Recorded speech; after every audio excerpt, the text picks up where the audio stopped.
Montserrat es asesor de pymes, desarrollo personal, marketing y marketing. Sus conocimientos se enfocan a la psicología, filosofía, desarrollo de negocios, ciencia de la salud, TICs, artes y musicología, entre otros. En 5 idiomas le han ayudado a superar las barreras de la comunicación y hoy nos viene a compartir sus conocimientos y demostrar que todo lo que se quiere es posible si se hace con pasión y dedicación. Señoras y señores, con ustedes Montserrat Partida Janón. Démosle un fuerte aplauso.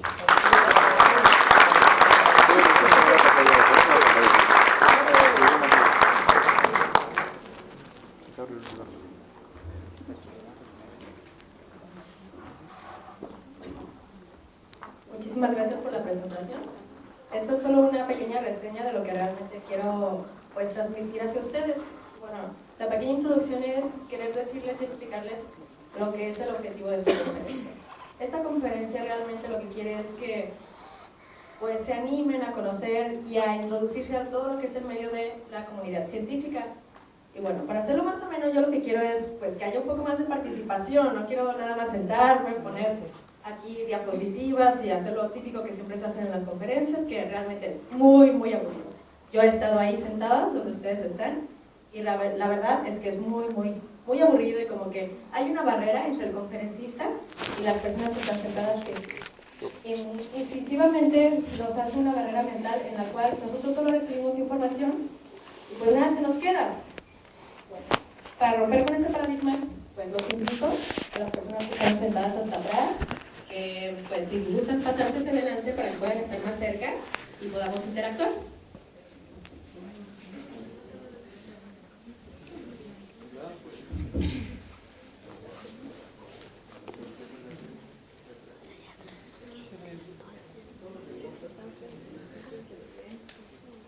Voy a iniciar platicándoles un poco de lo que es la comunidad científica. Mi pregunta es, aquí los presentes, ¿saben qué es una comunidad científica?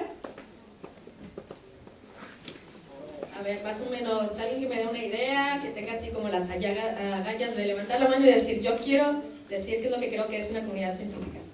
A ver, ¿algún valiente? Vamos, ánimos. ¿No? ¿Nadie se anima? A ver, adelante. Bueno, pero que los demás te escuchen. ¿Qué es una comunidad científica? Un grupo de personas que se dedican a investigar ciencias de la vida, ¿sabes? Nos dio un panorama un poco general de lo que es, y pues por ahí va más o menos la cosa. Nadie más se anima a ver, o más simple aún, ¿qué es la comunidad? ¿Qué es una comunidad? A ver, ¿algún sociólogo por ahí? A ver, aquí. Gracias. La comunidad es un grupo, es un conjunto de personas del cual se basa lo que ya habías mencionado, que es el de científico, que ya viene basándose en lo que es la naturaleza, lo que es parte de las personas, de los animales. Es un conjunto de ello y es parte de, porque es de un equipo que se lleva a cabo. Yo. Muy bien, muy buena opinión. ¿Alguien más que nos quiera aportar algo de la comunidad, del término comunidad?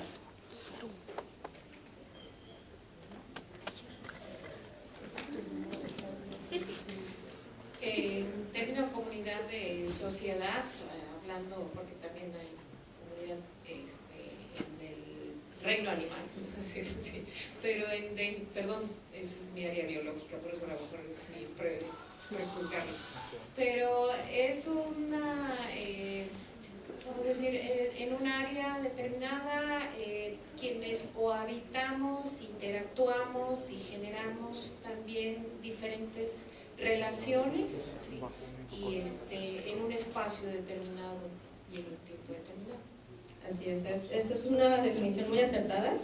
Y bueno, realmente si ponemos en conjunto todas las definiciones que nos han dado, podemos fácilmente concluir que es un grupo de personas, ¿no? En síntesis, es un grupo de personas que tienen un objetivo. Puede ser, si es una comunidad social nada más, pues es como la comunidad quintanarroense. Nosotros somos una comunidad que estamos unidos por el simple hecho de que tenemos un interés en común que es el bienestar social y ahora sí que es el amor a nuestra sociedad, ¿no? Esa es una comunidad social. Ahora, si le añadimos el término, ahora lo que es científico, pues podemos imaginarnos de que es una comunidad científica. Es un grupo de personas que tienen un interés en común, y este interés en común es desarrollar lo que es ciencia y tecnología. Ahora sí, ya nos podemos imaginar que es un conjunto de personas. ¿Y estas personas quiénes son? ¿Quiénes son los partícipes de la comunidad científica? Pues fácilmente podemos decir que son pues los científicos, ahí los técnicos, no sé, de sistemas computacionales, o los ingenieros, y todas aquellas personas que contribuyen a la comunidad científica. Pues bueno, por ahí va la cosa. Pero, ¿eso es suficiente para poder decir que eso es una comunidad científica? Simplemente un grupo de personas que tienen un interés en común, pueden estar trabajando aisladamente y no ser una comunidad científica. Bueno, pues aquí yo lo que les quiero decir es que una comunidad científica sí, efectivamente, tiene el interés en común de lo que es el desarrollo de la ciencia y la tecnología. Pero además de eso, tiene la peculiaridad de que están organizadas por ciertas instituciones que las coordinan y les dan la particularidad de que trabajen en conjunto en ciertos casos. Puede ser que muchas veces no trabajen en conjunto por proyectos específicos, pero sí trabajan en conjunto desarrollando y aportando temas generales que luego se pueden utilizar para integrarse en otros proyectos y que tengan grandes aportaciones. Esto no nació así como así, pues, ¿verdad? Y hubo un grupo de personas interesadas y ya nada más decidieron, pues vamos haciendo la comunidad científica, nos organizamos y ya está. No, todo esto tuvo una evolución que va en conjunto con la evolución del hombre. Esta evolución fue el ir creciendo como tal, así como las sociedades tienen su historia desde la época del hombre prehispánico, la época del hombre de las cavernas, y como en la actualidad somos una sociedad pues sofisticada, en la cual sabemos específicamente cómo actuar, tenemos nuestras normas sociales, estamos bien establecidos. Del mismo modo ha ido evolucionando lo que es la comunidad científica. Y no solo eso, quiero resaltar la importancia de lo que es la comunidad científica. ¿Cuál es el papel? Ahora sí, yo les pregunto, ¿cuál es el papel de la comunidad científica en la sociedad del mundo? ¿Qué es lo que hacen o qué aportan? ¿Alguien que levante la mano? Yo sé que hay muchas opiniones aquí, no tengan miedo, de esto se trata. Aquí nadie va a juzgar. A ver, levante la mano a alguien que me diga para qué, cuál es la finalidad o qué aportan las comunidades científicas.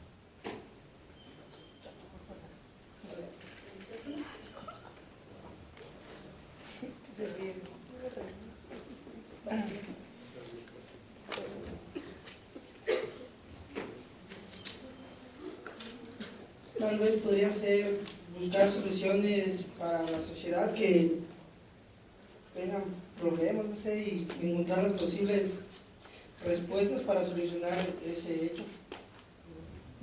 Muy bien, diste en el clavo, ahí comentaste la palabra solución. Para eso es para lo que están, para solucionar. ¿Solucionar qué?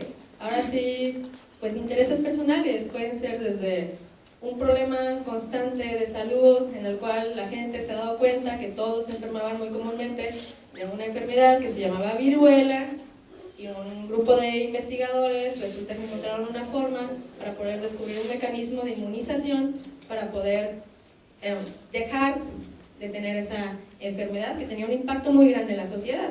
Entonces esta solución que se dio ante la erradicación de esta enfermedad fue una contribución de la comunidad científica hacia la sociedad. Hubo una solución. ¿La solución cuál fue? Erradicar esa enfermedad. Ese es un ejemplo. Pero no solo eso, también vemos cosas muy cotidianas que nos parecen muy simples. Por ejemplo, algo que ya estamos muy acostumbrados a vivir es la electricidad. La electricidad es algo en lo que hoy en día ya no nos podemos visualizar sin ella. ¿Quién se imagina la vida sin electricidad? Y adiós electricidad no quiere decir que ya no van a ver de noche, sino adiós Facebook, adiós Internet, porque todo eso funciona con electricidad. Entonces, imagínense, no solo nos han dado solución a problemas, sino que nos han creado ciertas necesidades que ya tenemos y ya son partes de nosotros y que lo vemos como algo totalmente normal y cotidiano.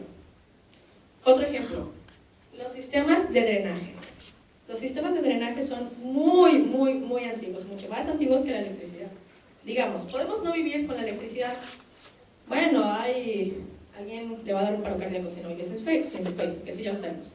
Pero hablando en términos fisiológicos, una persona que no tiene electricidad puede sobrevivir, ¿no?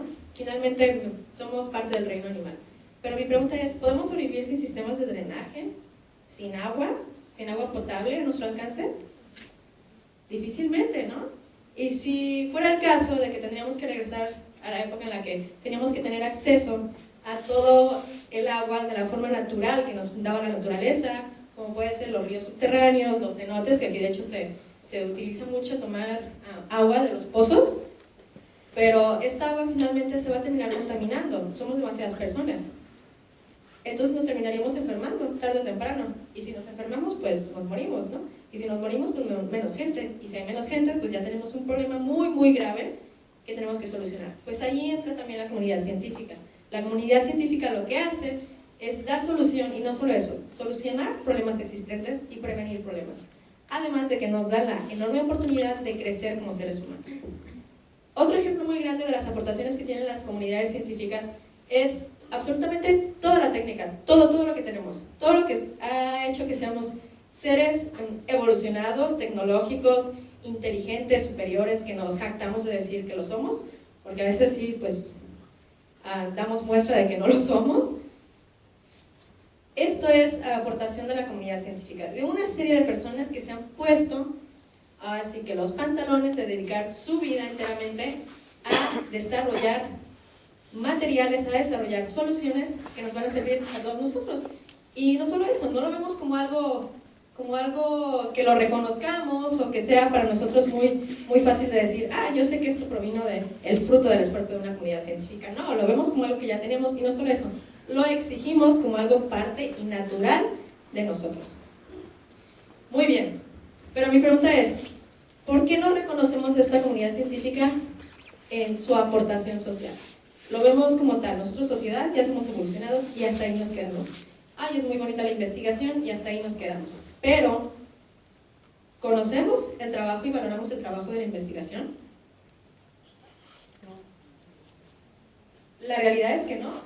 Hasta se nos hace algo muy simple, y es más, hasta decimos, esta electricidad está muy mala, me llega tan mal y se va. Realmente sí, en la actualidad podemos decir que tenemos el conocimiento de la calidad y la exigencia, porque hay tantas comunidades científicas a lo largo del mundo que se han unido, que han mejorado todas sus técnicas. Pero la realidad es que todo eso es fruto de un esfuerzo. Incluso todo lo que nosotros consideramos como productos de mercadotecnia, productos que nos venden, son productos que han salido a la raíz de la investigación científica, absolutamente todo. Otro ejemplo, la ropa. La ropa no es simplemente para que se vea bonito. Para poder diseñar ciertos tipos de textiles requieren de mucha investigación. Ver, quizás esa ropa de nylon no sea muy buena, como se utilizó en ciertas épocas, no sé. Un ejemplo, en los 60s, que fue muy común que se comercializara los textiles con nylon. ¿Alguien notó que hubo como que un retroceso y quitaron del mercado esos textiles? Pues la curiosidad es que, como no se investigó bastante en el impacto del uso cotidiano de esos textiles que podrían tener en la gente. Un ejemplo es, ¿qué pasa si se enciende ese textil? Se quema. Y no solo eso, se descubrió que es un combustible muy fuerte. Es decir, no solo se va a quemar y ya, sino que va a encender más fuego y va a alimentar más fuego. Y ese finalmente lo que pasaba es que se terminaba quemando, se adhiere a la piel, y para quitarlo de la piel es muy difícil. Y no solo eso, las quemaduras que lograba, porque el plástico se quedaba impregnado en la piel y continuaba quemando, aún ya estuviera apagado el fuego. Es un ejemplo. ¿Por qué? Porque en este caso se inventó un producto que parecía ser muy bueno, muy económico, muy favorable, pero no se le dio toda la oportunidad de ver los pros y los contras de ese nuevo producto. Ahí falló la comunidad científica en el aspecto de decir, ese producto puede tener efectos adversos. Entonces, ¿por qué es tan importante tener una comunidad científica estable y bien financiada? Por eso mismo, porque todo producto cotidiano, todo, por más complejo o sencillo que sea, es producto de ello. Y así como es producto del ser humano, tiene la tendencia de que tenga sus errores. Y estos errores pues pueden tener impactos muy grandes. También otro ejemplo en las ciencias de la salud es el diseño de vacunas. muchas comunidades científicas a lo largo del mundo deciden cuáles son las enfermedades que tienen mayor tasa de mortandad, es decir, cuántas personas al año se mueren por esa enfermedad. Entonces se reúnen este grupo de personas y deciden escoger 5 enfermedades. De estas 5 enfermedades deciden saber si ya hay vacunas existentes o si no diseñar nuevas vacunas. Pero la misma ambición de la comunidad científica a veces las hace tropezar. Y es el caso de muchas vacunas que se hacen que no tienen suficiente tiempo para demostrarse si son o no son efectivas. No solo eso, ya terminan de ser efectivas y bueno, tienen los resultados favorables, pero hay intereses económicos de por medio. Entonces la comunidad científica como tal ya no tuvo solo el interés de solucionar un problema, lo soluciona, pero ¿qué es lo que pasa? Los intereses económicos adyacentes hacen que todos los esfuerzos que sean para completar ese proceso de investigación, que la investigación también implica encontrar los efectos adversos que tienen, se paran. Ya tienen el resultado, ya tienen la nota buena, ya tienen la publicidad suficiente que quieren estas instituciones y se lanza ese producto. Sin embargo, el costo social es muy alto, porque tarde o temprano, por no querer invertir en la investigación de los efectos secundarios de un medicamento o de una inyección, tienes a una serie de personas que son afectadas y tienes que pagarles todo tratamiento médico.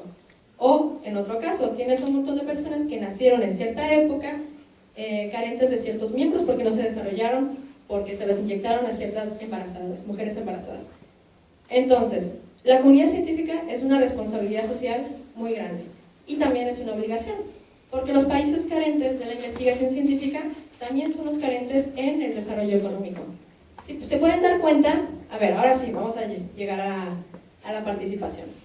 Quiero que me levanten la mano las personas que sepan o que tengan la idea de cuáles son los países económicamente más fuertes del mundo. A ver, alguien que levante la mano.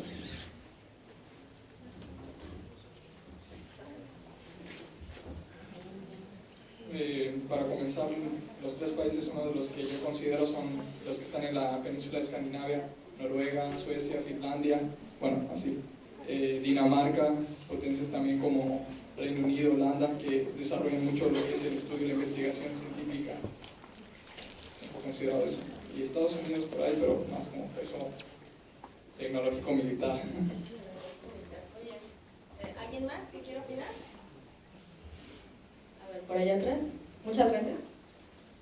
Los primeros 3 países serían Alemania, Rusia y Holanda, que serían las principales, porque por su transcurso de la Primera Guerra Mundial se fueron desarrollando poco a poco y fue creciendo mucho su economía y tanto la ciencia se fue evolucionando poco a poco. Sí, también, tiene mucha razón. Hay un país muy tecnológico que nadie me mencionó, que de hecho es muy particular porque lo único que hacen es hacer robots. ¿Quién será? Japón, así es. ¿Y por qué les doy este ejemplo? Es una potencia mundial, ¿no? Todos sabemos, vemos a los japonesitos y nos dan miedo, ¿no? Y nos dan miedo no por su presencia, sino por lo que son capaces de hacer. Tienen una destreza que es enorme. No solo eso. ¿Cuál es nuestra idea o mentalidad de los japoneses? ¿Cómo es un japonés? Estructurado. ¿Qué más? Muy bien. Todos estos reflejos que acabamos de decir no son realmente una descripción de la psicología del japonés, sino que lo que me están diciendo es una idea que ustedes tuvieron y abstrayeron del hecho de que Japón es un país que exporta tecnología. Entonces, si por ende hace tanta tecnología y tanta ciencia, pues sus personas son muy inteligentes, ¿no? ¿O cómo llegaron a la conclusión de que los japoneses son muy inteligentes? ¿Los han conocido, han hablado con ellos, les han hecho test de inteligencia? No, ¿verdad? Bueno, quizás alguien aquí sí. Pero bueno, lo que quiero llegar es que cómo una comunidad científica refleja el interés y las destrezas de un país. Ahora, ¿cómo ven a los mexicanos?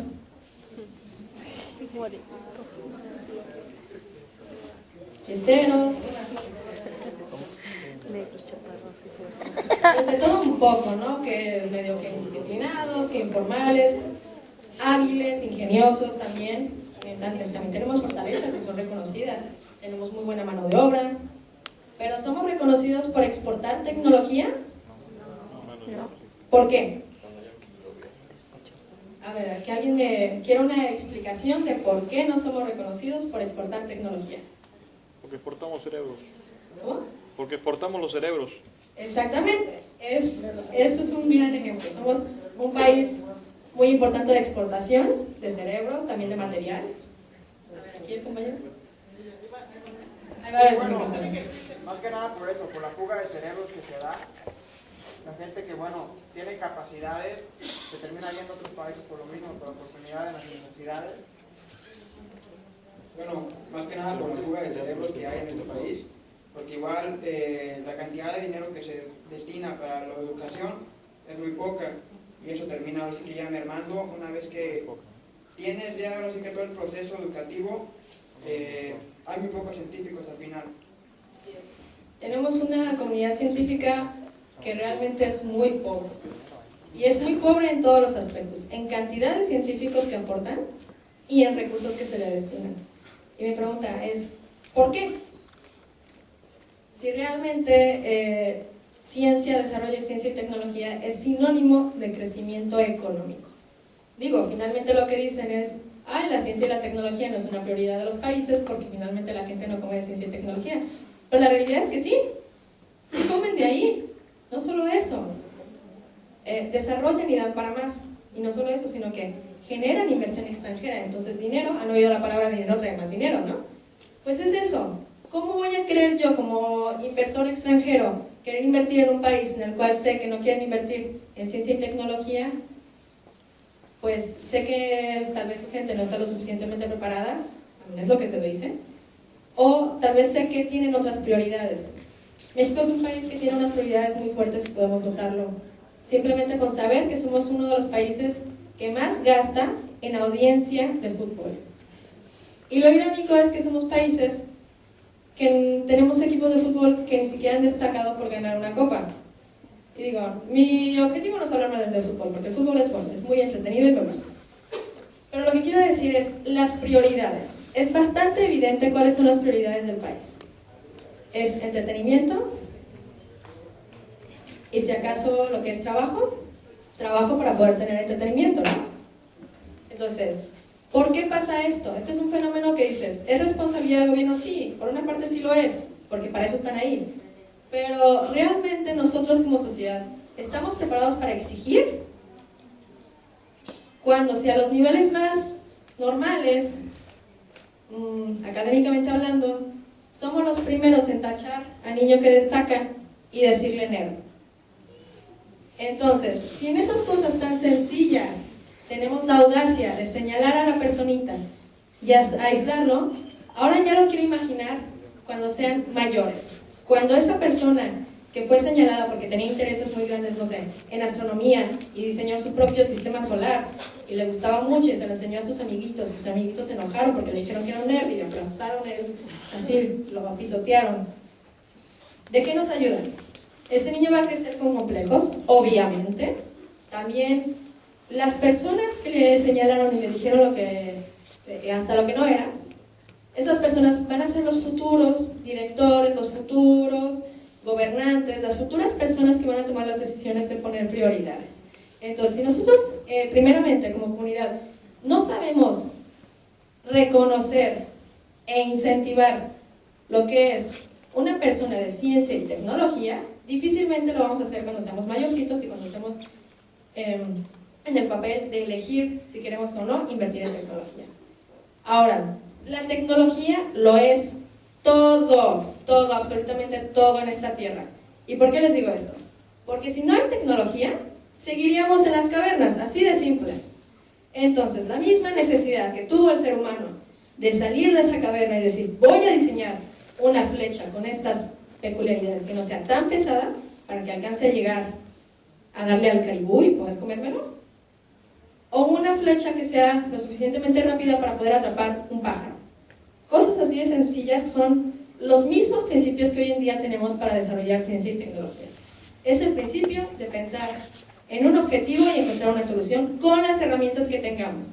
Otro ejemplo, En la comunidad científica de la actualidad también tenemos una peculiaridad. La aportación del Internet. La aportación del Internet es una herramienta que ha sido muy buena para nosotros. Para nosotros no solo para ver videos de YouTube y ver que del otro lado del mundo hay un gatito que se pelea con otro gato. Sí, es muy entretenido e interesante, pero la realidad es que es una herramienta increíble, increíble para la comunicación. ¿Por qué? Porque en la época antigua, para poder comunicarle a una persona que estaba del otro lado del mundo, que ya se descubrió, no sé, X artefacto, que lo que hace es, hablabas de un lado de ese artefacto y había un cable que se comunicaba al otro lado y escuchabas a la persona. Estoy hablando del teléfono. Para poder comunicar la existencia del teléfono, estas personas, y llegar a Europa y comunicarlo, tuvieron que viajar mínimo unos 2 meses. Ahora, imagínense, 2 meses para poder decir, ya se inventó esto. ¿Alguien se lo imagina hoy en día? No, vivimos así, vivimos tan rápidamente que eso ya no es una realidad. Pero ahora, y si un día de estos, no sé, por X razón, se pelearon los países más grandes y destruyeron todos los satélites, y ya vivimos sin comunicación otra vez y sin internet, ¿qué pasa con todas estas comunidades? Estas comunidades van a tener un enorme retroceso. ¿Por qué? Porque el internet es el vínculo número 1 que tienen para sostenerse las comunidades científicas. Esto también ha hecho que se comparta todo lo que es el capital intelectual que hay en diversos países. ¿Y a qué me refiero con capital intelectual? El capital intelectual es ese valor del trabajo intelectual que se hace y se presenta normalmente pues, en los derechos de autor o en las patentes. Y bueno, esto de la comunidad científica globalizada, porque ya vivimos en una realidad globalizada, se sorprenderían cómo la calidad de vida de México es demasiado parecida y de hecho es casi igual que la que verían en un país, no sé, como la India, con sus variaciones. Claro, ellos comen curry, nosotros comemos chile. Pero realmente somos muy parecidos. Estamos viviendo al día, nos encanta ver películas divertidas, nos la pasamos en el internet y las redes sociales, pero realmente nuestras propiedades y nuestras prioridades e intereses son muy vanos. ¿Por qué? Porque nos quedamos ahí. Uno como ser humano tiene ciertos intereses y ciertas aspiraciones. Según ciertas teorías, mientras una tenga lo básico o lo fisiológico cubierto, va a poder crecer y va a poder tener intereses más sofisticados. Ahora yo les pongo el ejemplo. ¿Qué pasa con países como los que están en África? ¿Ustedes se imaginan que careciendo de qué comer, podrían pensar en diseñar una nave espacial? No. Tú vas a pensar en todo lo posible para sacar comida de donde sea. Exactamente. Entonces mi pregunta es, ¿por qué México tiene tanta aportación, siendo que tenemos tantas mentes brillantes en nuestro país, como cualquier otro país de África? Y no tenemos esas carencias, yo les digo, no tenemos esas carencias. Somos uno de los países que está posicionado en el 11º lugar del Producto Interno Bruto, es decir, producimos mucho dinero, por aquellos que tienen duda. Producimos muchísimo dinero, pero ¿ese dinero está bien distribuido? No, ese dinero está por ahí, unos pocos tienen muchos, unos muchos tienen poco, y así es como está todo. Pero vuelvo a lo mismo, ¿por qué? Porque no tenemos la cultura de la ciencia y la tecnología en nosotros. No es parte, no nos nace. Y lo más irónico es que, prehispánicamente hablando, todo lo que era Mesoamérica, eran comunidades científicas muy grandes, así de fácil, los mayas, sus observatorios, todo lo que tenían de astronomía y de matemáticas, eran increíbles. Y ahora, ¿por qué nos hemos querido arraigar a esas culturas sí, prehispánicas que nos han dejado mucho, pero no en la tecnología? Me pregunto, ¿dónde están todos esos científicos que hicieron tantas maravillas, que construyeron esa pirámide de Chichén Itzá, que válgame al cielo, que tenga tanta precisión que pueda hacer el equinoccio? ¿Dónde están? Están aquí, están entre ustedes. El problema es que entre ustedes mismos se aplastan, y eso no se va, porque lo único que están haciendo es propiciar el hecho de que no crezcamos como comunidad, y nunca se va a hacer comunidad. Ahora, una comunidad es un grupo de personas con intereses comunes que se juntan, pero si ni siquiera tenemos la palabra comunidad bien establecida en el país, menos vamos a tener una comunidad científica. Y también me refiero al hecho de que tenemos muchos investigadores que trabajan independientemente, que destinan su propio dinero de sus bolsillos para poder pagar y subsidiar sus investigaciones, carentes de todo lo que se pueden imaginar. Sin embargo, son buenas investigaciones, porque no quiere decir que lo que hayan podido poner de dinero en sus técnicas sea poco, quiere decir que sea mala investigación. No, lo que quiere decir es que no tuvieron los recursos suficientes para poder magnificar o exponenciar esa investigación. Y también sucede un fenómeno muy grande de las comunidades científicas, las sociedades. ¿Han oído hablar de las sociedades? O sea, una sociedad civil, SADCB. Las sociedades mercantiles, las sociedades civiles, hay sociedades lucrativas, no lucrativas. Cualquiera de estas sociedades tienen el objeto de reunir personas con fines. Estos fines pueden ser que sea para, no sé, una empresa desarrollar dinero, hacer dinero. Y también a estas personas les interesa la ciencia y la tecnología, ¿o no les interesa? Claro, ¿por qué? Porque en el caso de una empresa que quiere poner un procedimiento, no sé, una enlatadora de atún en el Pacífico, claro que le interesa saber que exista una tecnología y un mecanismo que le reduzca los costos, que utilicen el mejor material posible y que ahora sí que ganen más dinero, así de fácil. Ahora, ¿esta persona tiene que invertir en ciencia y tecnología? Por supuesto, así como tiene que invertir en publicidad, así como tiene que invertir en personal calificado, porque esa persona que es un personal calificado, que van a ser muchos de los operadores, también tienen conocimientos de tecnología. México es un país que tiene la característica de que las personas, nosotros como mexicanos, somos muy buena mano de obra. Pero, ¿por qué no somos buenos científicos? Si no, no hay mucha diferencia. Es un grupo de personas que están trabajando para encontrar un fin. Así de fácil. Los líderes que manejan a las personas normalmente no están orientados a estos fines de ciencia y tecnología, porque lo ven como si fuera aisladamente, no lo ven por lo que es. Una comunidad científica de ciencia y tecnología te va a dar herramientas, te va a dar técnicas, te va a dar conocimientos y fundamentos para que todas aquellas empresas e industrias, porque México es un país industrial muy fuerte, mejoren sus técnicas. ¿Qué necesidad de andar pagando patentes carísimas de Alemania o de Estados Unidos cuando aquí mismo las podemos hacer? ¿Y saben qué es lo más gracioso? Que esa patente alemana que compraron la diseñó un mexicano que se tuvo que ir a Alemania. Y dices, válgame al cielo. No estamos haciendo las cosas bien, eso es más que evidente.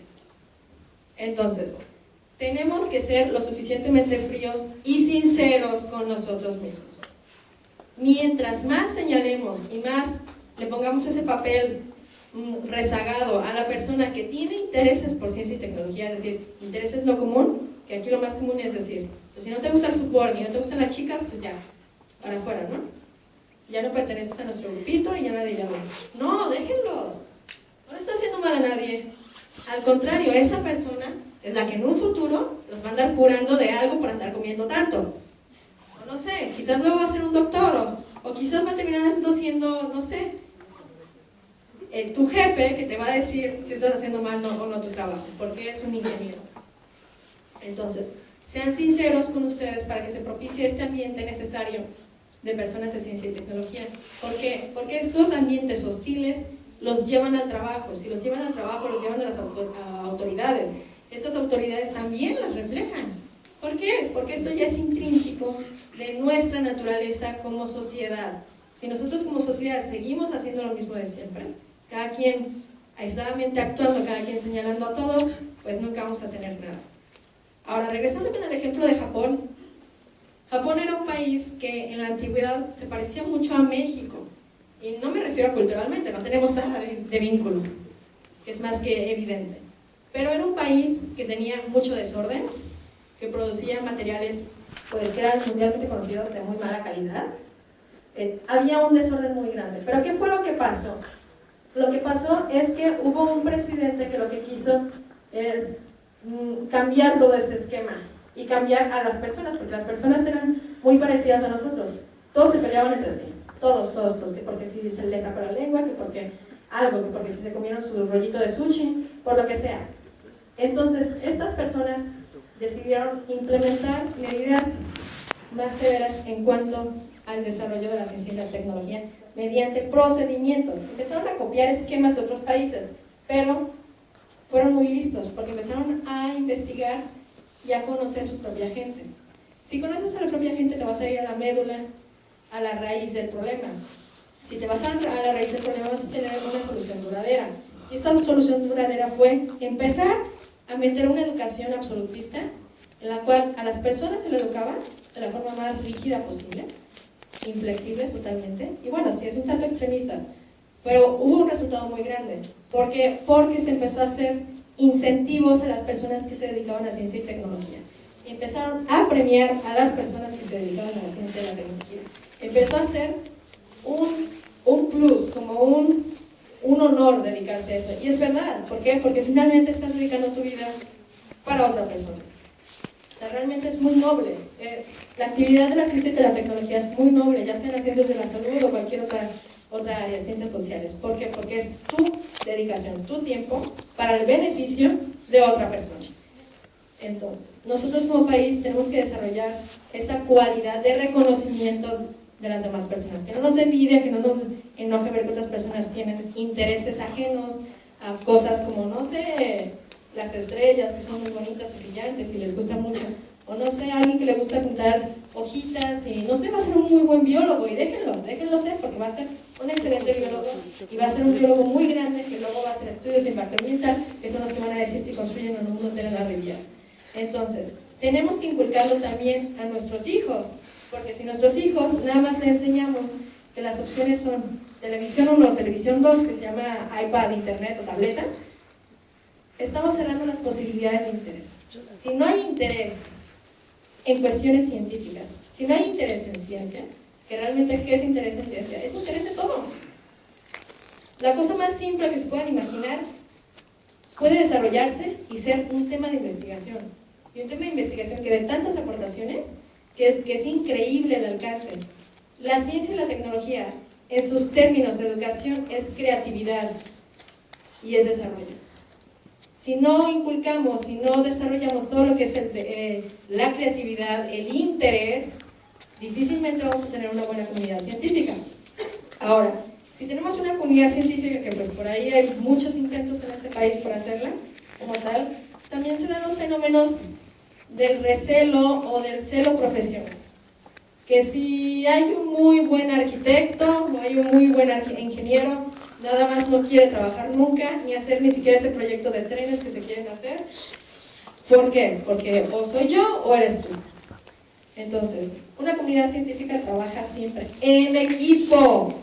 A ver, ahora sí, les voy a preguntar. En los proyectos escolares, trabajo en equipo. ¿Cómo es que se organizan para hacer un trabajo en equipo? A ver, quiero que alguien me levante la mano y me diga cómo se organizan.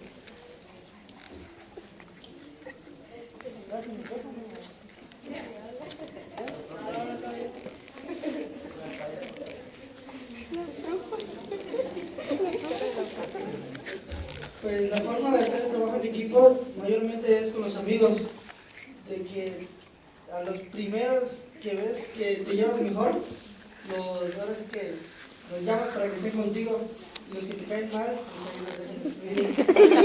O si no, a los más inteligentes los llamas con tal de tú poder sacar una buena calificación. Claro, nos conviene. Y ahora, cuando tienen que ponerse a organizar quién va a ser quién, ¿cómo lo hacen? ¿Cuál es su dinámica?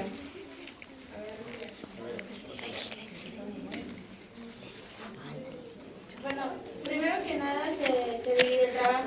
Independientemente lo utilizas con la persona, bueno, vaya, ya depende de lo que es bueno. Uno si sabe escribir o redactar más bien. El otro si tiene un buen entendimiento al poder leerlo y explicarlo. Entonces son varios tipos de manera para poder sacar bien el trabajo, porque son puntos estratégicos que utilizas de la persona. Y como había comentado el compañero, sí, es parte de que trabajas con las personas con los amigos, pero es una de las cosas negativas porque no te aprendes a acoplar, a experimentar nuevas cosas con otras personas. Muy bien. Has comentado, bueno, de este lado también hay otras opiniones. ¿Alguien que levantó la mano? A ver. Aquí está una compañera de silencio.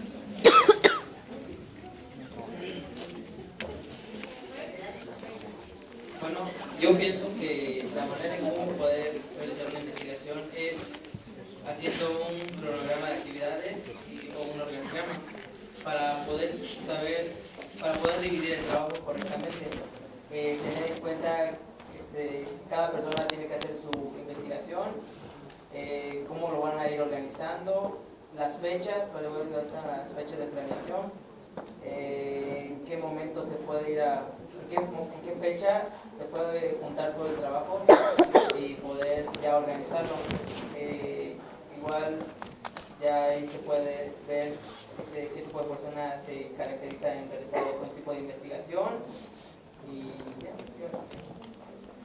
Muy bien, lo has orientado muy bien a las investigaciones. A ver, ¿una otra opinión de este lado?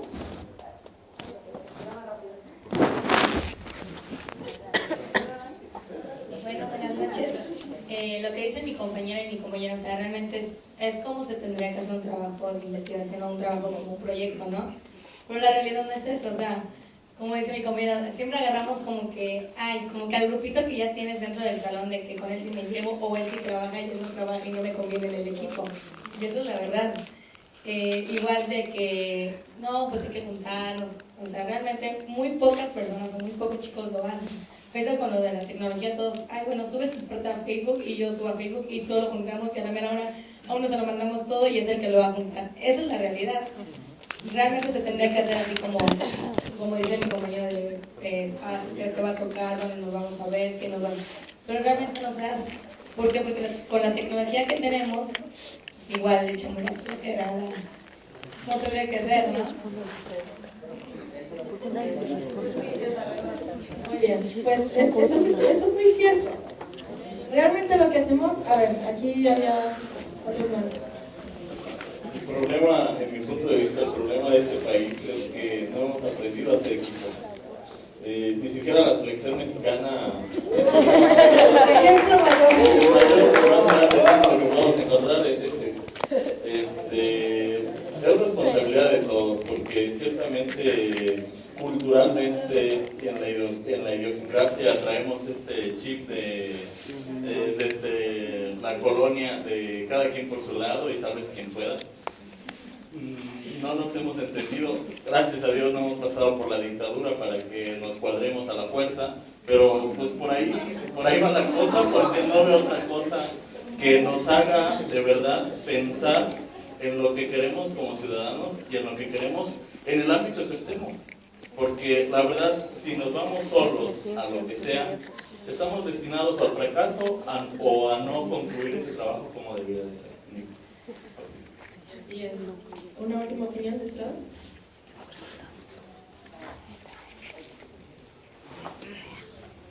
Yo creo que, bueno, cuando formamos un equipo de investigación tenemos que ver las fortalezas de cada uno de los integrantes y tener un propósito inicial para llegar a eso, desarrollarlo, investigar, pero cada quien desde su punto de vista va aportando y es como si sembráramos una planta. Uno lo riegan, otros la ponen al sol, otros la cuidan, pero cuando finalmente florea es cuando se ve el resultado del trabajo que se hizo. Siempre tiene que ser un trabajo en equipo, pero tiene que haber un estímulo, tenemos que ser conscientes del resultado. Muy bien. Dime todos un aspecto de cada problemática que quería abordar. Por una parte, el cómo debería de ser. Por otra parte, la realidad. Y por otra parte, pues un análisis muy acertado de cómo es que somos socialmente hablando. Bueno, aquí la cuestión es, normalmente lo que hacemos en un trabajo en equipo así sencillo, en la escuela, es lo que comentaba, elegir a los amigos. Y cuando hacemos negocios o tenemos una empresa, hacemos lo mismo, elegimos a los amigos. Cuando queremos hacer trabajo científico, hacemos lo mismo, elegimos a los amigos. Pero tu amigo no siempre es bueno. será tu amigo y será muy buen amigo y te habrá acompañado en todas tus borracheras, siempre fue el último que se quedó ahí a tu lado cuando más lo necesitabas, pero no siempre son buenos profesionistas y no siempre son los mejores que debemos elegir. Desgraciadamente tenemos una tendencia muy emocional, nos tientan el corazón muy fácilmente y no sabemos decir no. Nos cuesta mucho trabajo decir no. Si llega un amigo, ándale por favor, hazme el paro, es que necesito el trabajo, oye, pero es que tu cemento nunca se seca. Y ándale, que vas y lo contratas y tienes una casa que tiene un cemento que nunca se seca. ¿Por qué? Porque le hiciste el paro al amigo y ya le compraste el cemento.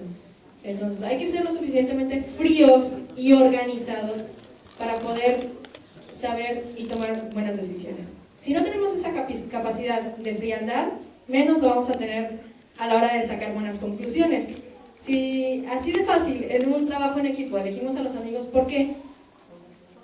Por comodidad, porque, ay, es que esa muchacha siempre me saca la lengua y no la quiero ver. Oye, pero es muy buena, es esto, hay que saber convivir y ser políticos y aceptar las fortalezas de la persona. Luego, otro fenómeno muy grande que hay es que todos queremos hacer todo. ¿Por qué? Porque tenemos una falsa idea de la equidad. Todos por igual. Y todos por igual no quiere decir que agarremos la suma de trabajo y la dividamos entre la cantidad de personas. ¿Por qué? Porque todos quieren sentirse el líder. Cuando ahí de liderazgo no hay nada, simplemente es un capricho de yo quiero tener la atención. Y eso se ve reflejado en todo, en los equipos de investigación. ¿Por qué? Porque dicen, no, yo quiero ser el que tenga mi nombre primero en esa revista. Dices, quieras o no lo vas a tener, pero ¿para qué lo quieres ahí? Tu primer nombre, si no tienes la capacidad de mando y de organizar a las personas. Y no solo eso, quieres ser el número uno, pero no con las responsabilidades. Entonces, si juntamos todo esto, el hecho de que ya sabemos realmente que en los equipos ni siquiera nos coordinamos, ni siquiera somos lo suficientemente ordenados para elegir a las personas correctas, ahora distribuyendo el trabajo tampoco lo vamos a hacer, porque todos quieren estar igual. Y nunca falta el del equipo que levanta la mano, ¿y por qué tú dices? ¿Y por qué tú esto? Todos están con el mismo objetivo, el objetivo de lograr resultados, de hacer un buen trabajo. Pero esa es mi pregunta. ¿Cuántos de nosotros, cuando hacemos un trabajo de la escuela, lo hacemos con el objetivo de hacerlo con calidad? No simplemente porque nos lo piden. La gran mayoría de las personas no, tanto que ni siquiera se molestan en ver la hoja de requisitos. Luego llegan con el maestro y dicen, ay, ¿por qué me pusiste 5? No viste la hoja de requisitos, ni siquiera le pusiste portada. Así de simple. Y lo que es muy curioso es que eso es nuestro preámbulo para la investigación científica. Tenemos investigaciones que son buenas, pero en presentación son muy carentes y nos dejan mucho que desear. Nosotros lo podemos comparar fácilmente con un trabajo de investigación en México elaborado por 3 personas nada más, y otros trabajos de investigación que son elaborados por equipos de 30 personas. Ok. Estas 30 personas no significan que estas 30 personas hicieron lo mismo. Cada quien en su ramo y en su campo hizo una aportación, por pequeña que sea. Incluso hay aportaciones totalmente pasivas que es simplemente de consultor al cual le preguntas, ¿eso está bien o eso está mal? Y ya por eso tuvo una participación. No por eso tuvo que meter mano en el pastel y decir, ya lo hice con ustedes. No. La organización y la dirección de un trabajo se inicia con la educación que nos dan en la universidad. Porque la universidad es la institución mayor en lo que es el desarrollo de ciencia y tecnología. Esa es la finalidad, la universidad. La universidad es universal, tiene el principio de darnos toda la cultura y la formación, no simplemente darnos un papel y decir ya les di una licenciatura, ya les di un grado académico, ya podemos decir que están educados. No, es un patrimonio cultural que nos ha dejado una cultura.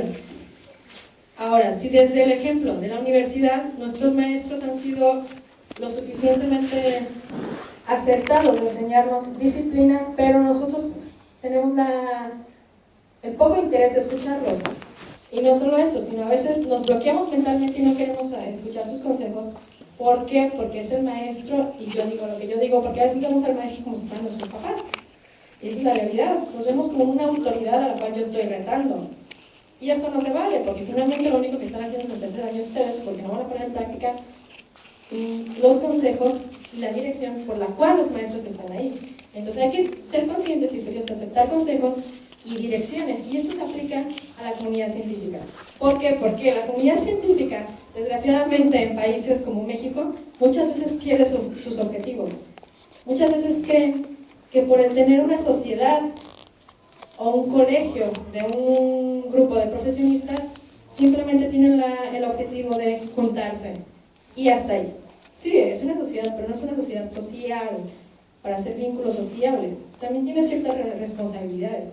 Tiene responsabilidades ante una comunidad. Esta comunidad está confiando en ese colegio. ¿Por qué? Porque tú tienes un papel muy importante para juzgar. Tú eres el que va a decir si ciertas investigaciones o ciertas prácticas son o no son válidas. Entonces, las comunidades científicas no solo son lugares o centros de investigación, también tienen un papel social muy fuerte. También tienen el papel de ser jueces en muchas cuestiones.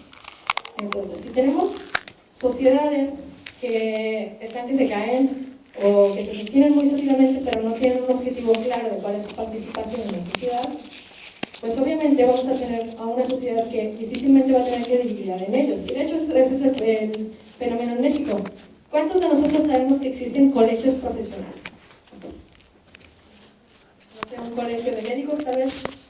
¿Saben para qué son? ¿Alguien que levante la mano? Para divulgación y para divulgación. Así es, para divulgación. ¿Y cómo sabemos que es para divulgación? Hacen campañas, se acercan a la gente. Afiliándose a un colegio. Afiliándose a un colegio. ¿Y este colegio es pasivo o activo? O sea, ¿tiene un desarrollo? A ver, aquí. Depende si es bueno. No, no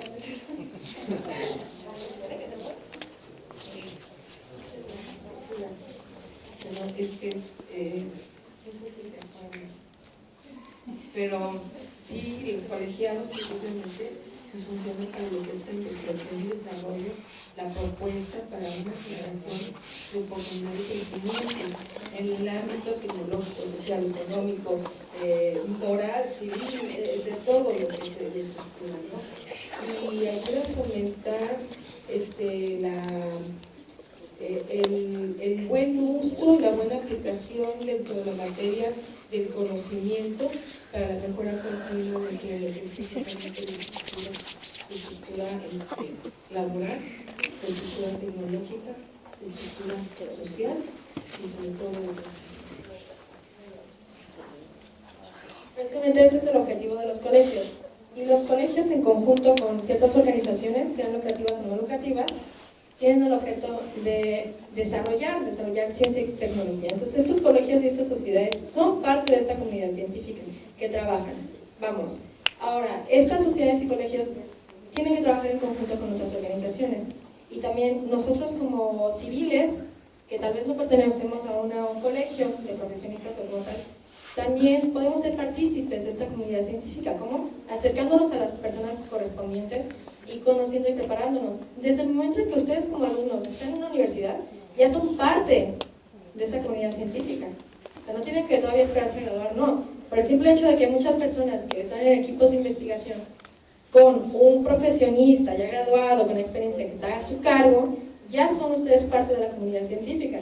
Pero ustedes tienen que exigirlo, ustedes tienen que tener también el interés, porque muchas veces ha habido esfuerzos en vano de crearles el interés a la juventud, y yo sé que sí la tienen, porque yo sé que ustedes son una juventud que lo que quieren es avanzar, ser lo suficientemente competitivos para poder decir Estados Unidos se asome a ver la grandeza de México, no al revés. Entonces, la comunidad científica va desde la formalización de los colegios, de las sociedades, de las ONGs, de las instituciones gubernamentales, las universidades y ustedes como comunidad, ustedes como sociedad, porque finalmente todo esto que está hecho en conjunto, que se llama comunidad científica, es para ustedes como sociedad. Ustedes como sociedad tienen que exigir y conocer y acercarse, porque si no exigen y no conocen, pues difícilmente vamos a mejorar, porque es muy fácil que hagamos círculos de confianza, de confort, en el cual nos estanquemos y digamos, pues está bien, nuestra sociedad ahí va, pues hacemos buenos reportes, que nadie los lee. Pero, ¿por qué? ¿Por qué? Porque no nos acercamos y no tenemos el interés. Y también es porque tenemos mucho miedo. Yo he notado mucho eso en la juventud. Nos da miedo. Miedo al estigma social de que no es malo, no están traficando con algo ilegal. Es ciencia y tecnología, al contrario, es algo que deberían de estar orgullosos ustedes de hacer. Entonces yo a ustedes les invito a que ayuden a contribuir y de exigir que esta comunidad científica sea cada vez más grande, porque finalmente son ustedes los que van a estar al mando, y son ustedes los que tienen que tener la responsabilidad, y soy yo la que voy a estar con ustedes trabajando, y eso es lo que yo quiero, que seamos muchas personas que contribuyamos a un objetivo, que es solucionar, que es crear, que es investigar, que es dar más, porque finalmente eso se va a reflejar en el país, se va a ver en la economía. Mientras menos hagamos, peor nos va a ir, así de sencillo. Porque las cosas no se hacen así nada más. Tan sencillo como el campo. El campo no sería el campo sin todas las tecnologías que tiene para poder sobrevivir, para poder recolectar, para poder utilizar y reutilizar una tierra que, como ya se saturó tanto, ya resulta ser inservible. Ahí entramos nosotros, ciencia y tecnología. Si ciencia y tecnología no nos da la oportunidad de enseñarnos y de mejorar estas tierras, tan sencillo como ya no vamos a tener nada de comer porque se van a acabar todo. La deforestación, todo eso es falta de conocimiento y falta de respeto a nuestra naturaleza porque queremos ser rápidos y fáciles. Rápido y fácil, rápido y fácil. Eso no nos deja nada bueno. En ese momento puede que saquen dinero rápido, pero después ya no van a tener nada. Entonces ustedes, comunidad científica, ustedes, sociedad, tienen que exigir y tienen que participar, tienen que estar al tanto de publicaciones, tienen que meterse, investigar, poder buscar congresos, acercarse cada vez más, aunque no estén en ciertas ramas, ustedes tienen que tener, yo sé que tienen interés en un área en particular, yo sé que hay muchas personas que les gusta mucho el software, que estudian ingenierías en sistemas. Aquí en el país hay muy buenos ingenieros en sistemas, muy buenísimos, pero desgraciadamente se los llevan, y no solo eso, sino que vemos a uno o dos, tres por ahí que hacen increíbles softwares que los venden como a, no sé, 200,000 pesos, que decimos, wow, es muchísimo. 200,000 pesos para Microsoft no está. Entonces, y menos para el potencial que pudo haber tenido ese software. Tenemos que saber utilizar y encontrar equipos para aprovechar todo este material y este potencial que tenemos en el país. Yo los invito a formar parte de esta comunidad científica, que cada vez estén más al tanto, que se integren a grupos, que si ustedes conocen muchachos que al igual que ustedes tienen intereses en común, ya sea que uno sea bueno en computadoras, otro sea bueno, no sé, en la maquinaria, reparando carros, pero tienen un interés en común y descubrieron que no sé, hay un material en la localidad que es muy bueno, que podría ser como combustible, o que podría ayudar a que se gaste, a que haya menos emisiones de carbono, y se junten y empiecen a investigar, a encontrar lo que ya está hecho, porque la realidad es que tampoco somos muy originales. También copiamos lo que vemos por ahí y ya decimos, ya tenemos una buena investigación. Que también se vale para mejorarla. Pero yo sé que hay mucha más creatividad y que esa creatividad está entre nosotros. Entonces ustedes son los responsables de los que van a exigir. Porque es muy fácil para mi autoridad tenerlos calladitos y que no hagan nada, no exigen nada. ¿Por qué? Porque no conocen así de fácil. ¿Cómo yo voy a exigir y cómo voy a reconocer yo un buen café de un mal café si ni siquiera he probado los cafés? Así de fácil. Tengo que conocer, tengo que ser conocedor, tengo que aprender a catar la calidad de la ciencia y tecnología para poder exigirla. Y esa es nuestra responsabilidad civil, porque nosotros tenemos que exigir calidad en ciencia y tecnología y fondos. Porque yo sé que ahí están, la realidad es que ahí están. Y es muy fácil aislarnos y conformarnos y ponernos la carita triste porque no nos lo dan de la noche a la mañana. Es difícil y no es fácil, pero ahí están. Y ustedes saben, y ustedes deben de ir a exigir, porque para eso están ustedes. Realmente es más la unión, el poder de la unión, a que estemos un montón de cabecitas aisladas por todo el país y cada quien por su lado. Ustedes tienen talento, tienen que desarrollarlo, que no les dé miedo, porque realmente pareciera que es algo malo. Bueno, ahora yo les voy a invitar a que tomen un receso, unos 10 minutos. Hay una barra de café, hablando de cafés, para que descansen, se estiren un poco y regresamos en 10 minutos. ¿Vale? Café cortesía, la del café. es la divulgación científica. Antes que nada, yo me surgió una duda en este receso. ¿Cuántas de las personas que han venido por auténtico interés al tema y cuántos han venido por puntos? A ver, sean sinceros. Por puntos. Levanten la mano. ¿Y vino por puntos? Son muchos videos por aquí.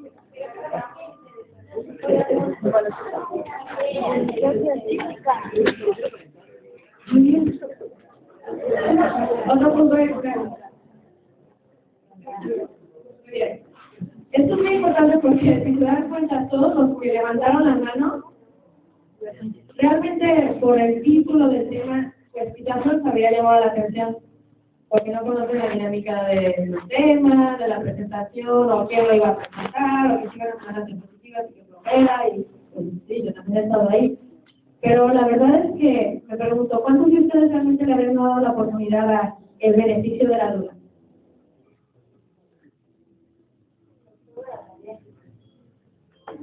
Con todos, os doy la tarea. El tiempo es para todos. Eso sí, tiempo es para todos. La diferencia es cómo acomodamos nuestro tiempo y las prioridades que tenemos. Porque segurito muchos de los agentes quieren apartar cierta hora para la telenovela. Ahora, por supuesto, el domingo, o algo así. Si se dan cuenta, es una cuestión de prioridades. ¿Cuántos de nosotros tenemos la prioridad de cultivarnos a nosotros mismos?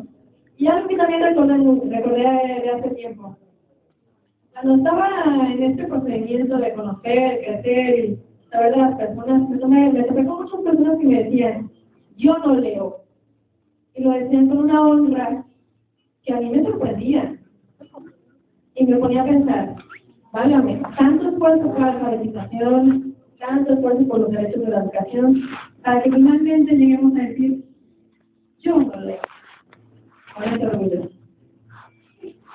Es una cuestión de orgullo decir que no leen. No, realmente es una cuestión de que me hacía dar vergüenza decir que no leo. A mí me encanta decir que leo, me fascina, es mi entretenimiento número uno, porque la lectura no solo es conocimiento, hay cada género para cada gusto y cada finalidad. Si lo que quieren es entretenerse, lean una novela. Harry Potter, si quieren, es una muy buena novela. Y no solo eso, les ayuda a desarrollar esas áreas de conocimiento, esas áreas de imaginación que son tan buenas, independientemente de que sea un género que pues, tal vez culturalmente no se ofrezca mucho. Ahora, ¿cuántos de nosotros, cuando tenemos que hacer un trabajo de investigación, vamos a buscar o sabemos buscar en una enciclopedia? Es más, ¿alguien sabe qué es una enciclopedia? A ver, levante la mano. ¿Valientes? Yo digo sí por ahí. Varios, de hecho. A ver, quiero que me mencionen las características de una enciclopedia.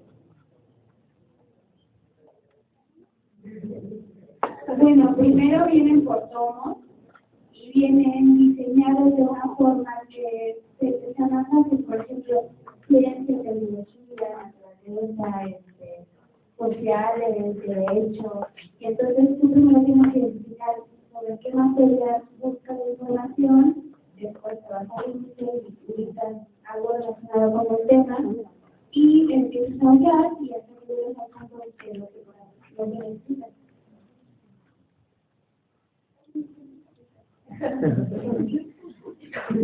Muy bien. Una enciclopedia era una herramienta que se hizo pues, hace ya bastante tiempo, que era para encontrar información rápida de una manera pues verídica, porque toda la información que tenía en la enciclopedia era información avalada, información respaldada, no cualquier información se publicaba en la enciclopedia. Estas enciclopedias estaban separadas por tomos, por los números por las letras del alfabeto, y ya buscabas la palabra, no sé, casa, y buscabas tres, personas, como tres, y buscabas casa, y también no tenían apellidos de personajes históricos, si alguien se acuerda por ahí. ¿Cuántos de ustedes tuvo la curiosidad de indagar, abrir la enciclopedia y decir, hoy voy a ver la letra J, a ver qué encuentro? Johnson, Jenner, no sé, juegos. y encontrar una serie de curiosidades que decías, vale, me cielo, ya mejor la cierro porque ya me estoy muy simbolosa con tantas cosas, y esto hay solo la cosa que no va a haber de la A a la Z. Esto es un acervo cultural que tenemos que es muy bueno y que desgraciadamente no lo sabemos aprovechar porque nos da flojera, así de fácil. Hoy en día tenemos herramientas muy buenas que es Internet, y bueno, antes de que hubiera Internet y todo, yo recuerdo una herramienta informática que se llamó Encarta, no sé si me la acuerdo, que era una enciclopedia en que estaba ahí la palabra que estaba buscando y tenía toda la información. Y los dibujos eran horribles, la verdad. Eran muy feos y todo se veía como muy antiguo. Me acuerdo todavía de esas épocas en las que buscar páginas de internet tardaban como media hora en cargarse la mitad, ibas, te hacías un café y regresabas y apenas terminabas la página, para que al final de repente le apareciera una ventana con una imagen medio desagradable porque era un sitio. Aquellos tiempos ya son historia. ¿Por qué? Porque hoy la información es instantánea. Pero por lo mismo de que es instantánea y es rápida, tenemos mucha fuga de información que no es válida. Y que muchas veces tenemos la creencia que porque está publicada en Internet, ya es de verdad, ya es cierta. Y ahí tenemos un trabajo de la escuela que llegamos, que tenemos 100% la seguridad de que la españología es una religión que se practica realmente. Y no sé si han buscado eso, pero en la Wikipedia y te dan todos su credo, cuántos seguidores. ¿Es real? No. ¿Es real? Claro que no, pero está ahí. ¿Por qué? Porque todo se puede estudiar en Internet, absolutamente todo. Por lo mismo que tenemos acceso a tanta información, tenemos cada vez más responsabilidad y más complicación en encontrar información verídica. ¿Cómo vamos a saber distinguir entre la información que es real de la no real? Cada vez se nos hace más difícil por lo mismo de que incluso ustedes pueden subir información que no es verdad. Alguien que sepa de computación, que haga una página, y es más, ni siquiera tienes que saber de computación. Simplemente meterte a una de esas páginas que hacen publicidad, a esas páginas que tienes tu propia página de internet, y así en Express ya tienes una página de internet, y subes todos los chismes habidos y por haber de la universidad no sé qué de Quintana Roo. Y ya, es información válida, no. Simplemente es un portal que está tan abierto y es tan grande que tenemos una masa de información que cada vez ha tenido tal filtro que ya hay más de información que es falsa que esa que es verdadera. Entonces, usted tiene que saber filtrar esa información. Ahora, ¿por qué les preguntaba quiénes han venido por los puntos extras y quiénes no? Por el hecho de que se den cuenta que si entre ustedes mismos pocas personas han tenido el auténtico interés, y no me refiero a interés de que, me interesa este tema porque quiero ser un científico, no, me refiero a curiosidad, así de sencillo. La auténtica curiosidad que cualquier niño de 3 años tendría, eso es todo. ¿Por qué? Porque es muy fácil sentirse cómodo y no hacer las cosas. Pero mi pregunta es, ¿por qué no tenemos curiosidad en estos temas? ¿Cuál es el hecho de que en este país no haya tanta curiosidad como debe haber? Desgraciadamente, tenemos una historia que nos está arrastrando. Una historia que llevamos cargando como si fuéramos el Hitler, pero es una historia que no nos corresponde. Porque esa historia es pasado, que nosotros ya no estamos viviendo. Es decir, podemos recordarlo, analizarlo, y hasta ahí. Pero no se pongan el traje de una época que no les corresponde. ¿Y qué quiero decir con esto? ¿Cuántos conocidos complejos tenemos nosotros los mexicanos? Tanto que el simple hecho de decir mexicano parece una palabra despectiva. ¿Por qué? Entre nosotros nos estamos echando mugre, porque eso es cierto, ¿eh? No es necesario que llegue un gringo y nos señale y nos diga, no. Nosotros mismos nos echamos a nosotros mismos. ¿Por qué?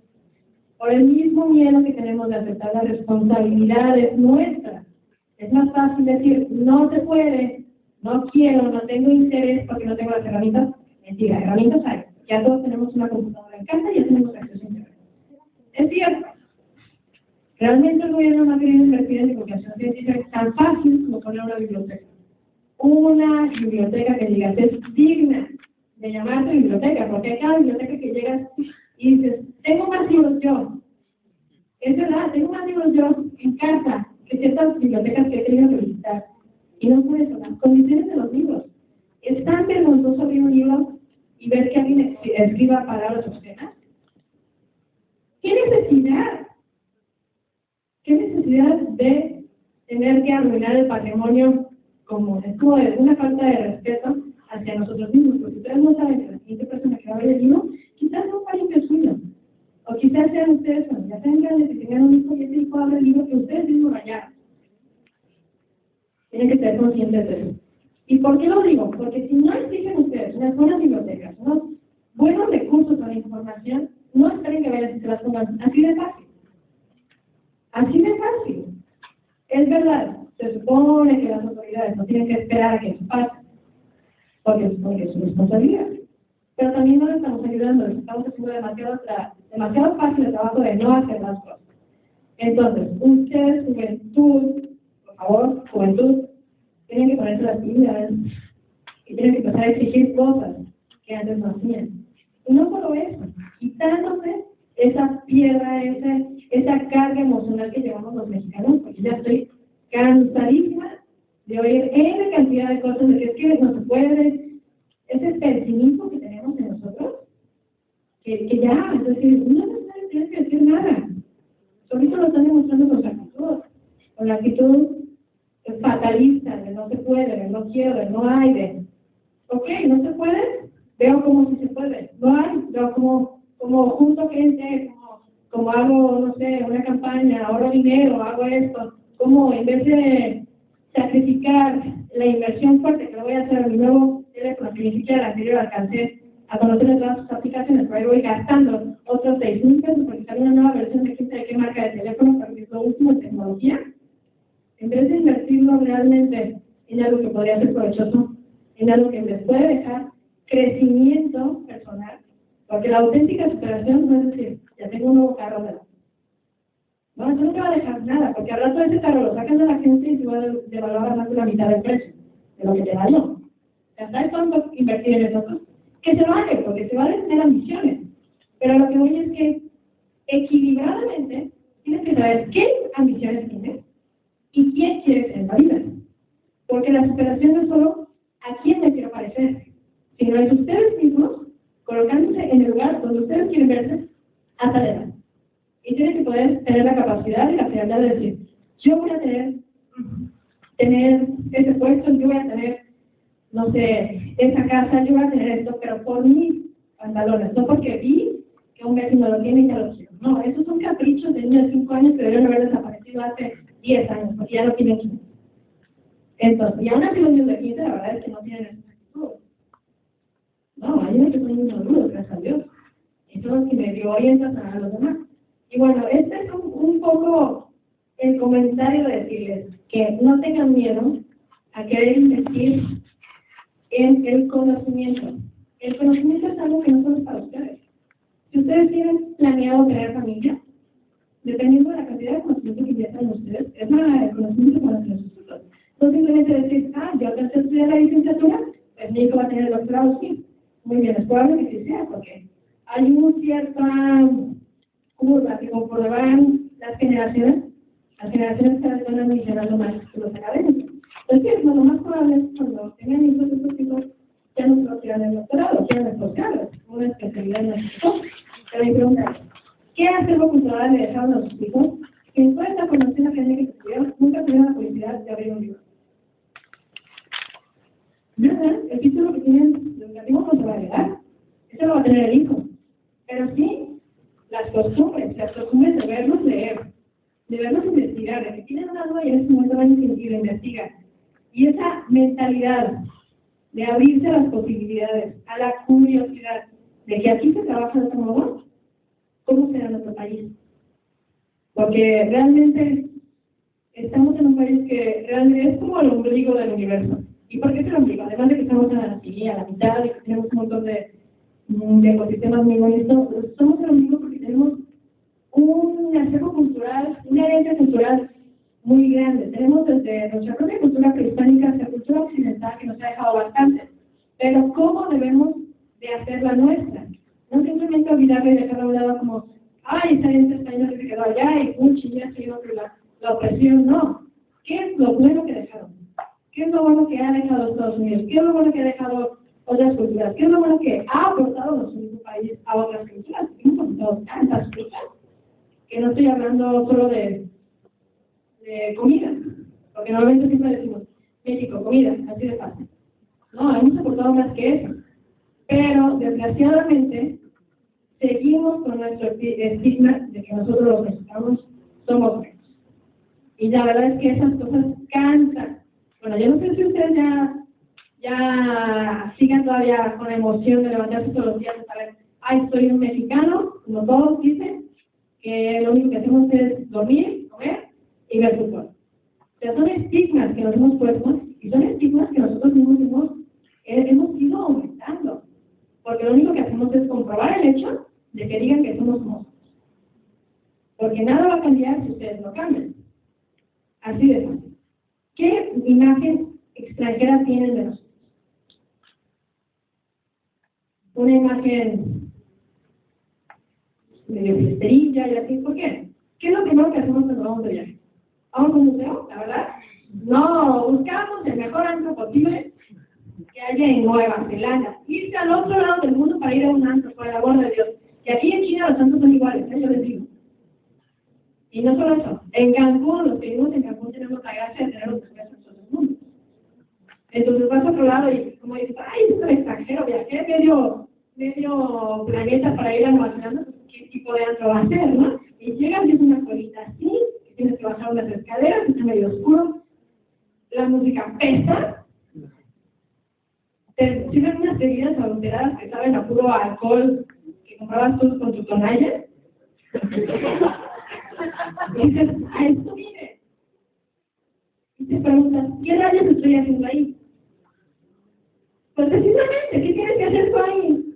En un antro, del otro lado del mundo, cuando hay tantas cuestiones culturales que te aprovechar. Porque eso sí, se te acabó todo el viaje en eso. Y no estoy diciendo que no se va a ir a divertirse a otros países, no. Obviamente es parte de. Pero ese no es el objetivo único. ¿Cuántas veces he oído hablar? Quiero ir a Europa, quiero ir a Europa, quiero ir a conocer Europa. Qué bueno. Alguien que tiene interés en la cultura occidental, no sé, quizás tiene la misma felicidad que yo tengo que ir a la Capilla Sixtina, no sé. ¿Qué es la Capilla Sixtina?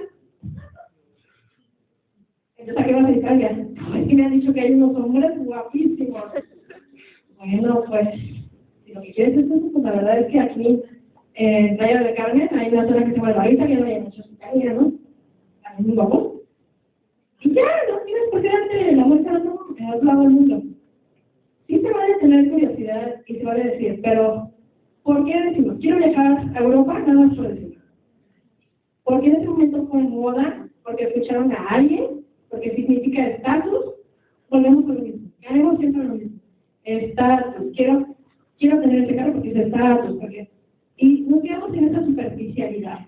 No decimos, quiero ese carro porque con ese carro voy a viajar aquí, quiero hacer esto, quiero multiplicar mis ganancias, me dedico a las ventas o a otras cosas, o quiero poder facilitarme el transporte a la escuela. No, simplemente quiero un carro por tenerlo. Pero hemos olvidado las finalidades de las adquisiciones. Y de ese mismo modo, que somos muy superficiales en las adquisiciones, tan simples como comprar un teléfono o un carro, así de superficiales van a ser nuestras actitudes. Y esas actitudes las hacemos todos los días. Todos los días. Y no solo eso. Ahí está, ahorraste, te fuiste a Italia, conociste a un italiano muy guapo, ¿y qué te dices? Ay, eres como las mexicanas que me contaban. No, porque ese día sí. No, igual, lo único que te interesa es la fiesta y ahí está. Dicho y hecho. Fuiste a hacer el porqué de los mexicanos. Evitemos esas situaciones. Somos mucho más que eso, no sabemos hacer. Y no somos, es que los mexicanos somos, no. Los mexicanos podemos, y podemos hacer las cosas. Pero ya quítense ese estigma, porque es ridículo, la verdad. 200 años de historia arrastrándola es ridículo. O sea, ya ni siquiera nos ganan, no sé, estas religiones que tienen la tendencia de hablar de peleas de miles de años atrás, nos ganan. O sea, ya hasta nosotros tenemos en mente todavía ciertos recelos por cuestiones que no nos tocaron. Y no solo eso, sino que nos quedamos con lo malo, no nos quedamos con lo bueno, con lo victorioso, con lo que nosotros pudimos independizarnos, pudimos hacer un montón de cosas, no, nos quedamos con lo malo para colmo. Y Dios válgame el cielo, elígese libre, incorrecto y distraído. Entonces, la juventud, desgraciadamente, aún con todos los medios de información, porque tienen acceso a tantas cosas, aún con todo lo que tienen que a nuestros papás no les tocó, siguen siendo exactamente iguales. Siguen pensando como si no tuviéramos internet. Siguen pensando como si no tuviéramos libertad de elegir. Porque la realidad es que, pues sí, el país tiene sus carencias, pero es uno de los países que tiene más libertad de opinión, por si no se han dado cuenta. Aquí uno puede hablar de lo que sea, y cada quien habla. O sea, ustedes se van a Europa y aguas que hablen de la Segunda Guerra Mundial, ¿eh? Eso es algo muy, muy usado. Y que solo se permite a ciertas personas dar opiniones de esos temas. Aquí podemos hablar de todo. Podemos tener opiniones de todo, hablar de mal de todo el mundo, incluso al que esté en contra de nosotros. Y tenemos la audacia de hacerlo. ¿Y por qué no tenemos la audacia de hacer opiniones cesadas y de críticas acertadas? Porque no dirigimos bien esas capacidades. Tenemos mucho, mucho por hacer, pero no lo hemos aprovechado por lo mismo, de que seguimos cargando estigmas que no nos corresponden. Nosotros los mexicanos somos no. Hoy en día es un globo. Todos somos iguales aquí en China, todos, absolutamente todos. Pero decimos que tenemos un gran complejo de inferioridad que estamos cargando. Y eso se refleja todo el tiempo. Tenemos muy buenas industrias, muy buenas personas, científicos, no sé, artistas muy grandes, pero nada más porque lo vemos que es vecino nuestro, ay no, ese tipo pinta horrible. Si vieras esos manchones, y no ni siquiera sabes que ese artista, que es tu vecino, ha ganado tantos premios y cotiza cada una de sus pinturas más de $1.000.000, pero solo porque está en tu tierra, porque es tu vecino, ya no tiene valor.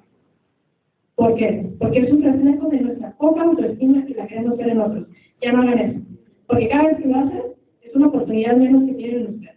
Y eso es cosa de la juventud. Ahora, una curiosidad que tenemos los mexicanos es que tenemos un síndrome de grandeza muy peculiar. Sentimos que no hay nada mejor que nuestra cultura.